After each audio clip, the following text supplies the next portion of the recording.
আজকে আমরা active to passive করব। গত ক্লাসে আমরা বলেছিলাম প্রেজেন্ট ইনডিফিনিট টেন্সের অ্যাক্টিভ টু প্যাসিভ। আজকে পড়ব ফার্স্ট ইনডিফিনিট টেন্সের অ্যাক্টিভ টু প্যাসিভ। এখানে তিনটা ওয়ার্ড আছে, একটা হচ্ছে আই, আরেকটা হচ্ছে অ্যাকসেপ্টেড, আরেকটা হচ্ছে দা ইনভাইটেশন। এখানে সাবজেক্ট কোনটা?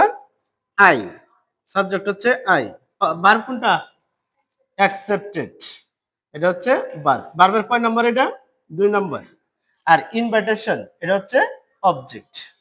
এখন আমরা অবজেক্টে কি ব্যবহার করি? এই ভার্বটাকে কি বা কাকে দ্বারা প্রশ্ন করলে কিন্তু আমরা অবজেক্টে হয়ে যাই। অ্যাকসেপ্টেড কি গ্রহণ করেছিল? The invitation.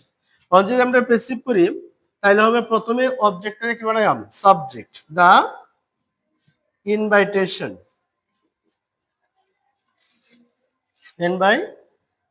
ইনভাইটেশন। এরপর যেহেতু ফার্স্ট ইনডিফিনিট টেন্সে পড়ছে তাহলে ফার্স্ট ইনডিফিনিট টেন্সে সাহায্যকারী ভার্ব ওয়াজ হয়। ইনভাইটেশন হচ্ছে থার্ড পারসন সিঙ্গুলার, এর জন্য হবে ওয়াজ। ওয়াজ। তারপরে ভার্বে 3 অ্যাকসেপ্টেড, অ্যাকসেপ্টেটিং। অ্যাকসেপ্টেড। অ্যাকসেপ্টেড এরপরে নাম অনুযায়ী দেব বাই দ্য সাবজেক্ট কি দিলাম? অবজেক্ট। আয়ের অবজেক্টিভ কেস হচ্ছে মি।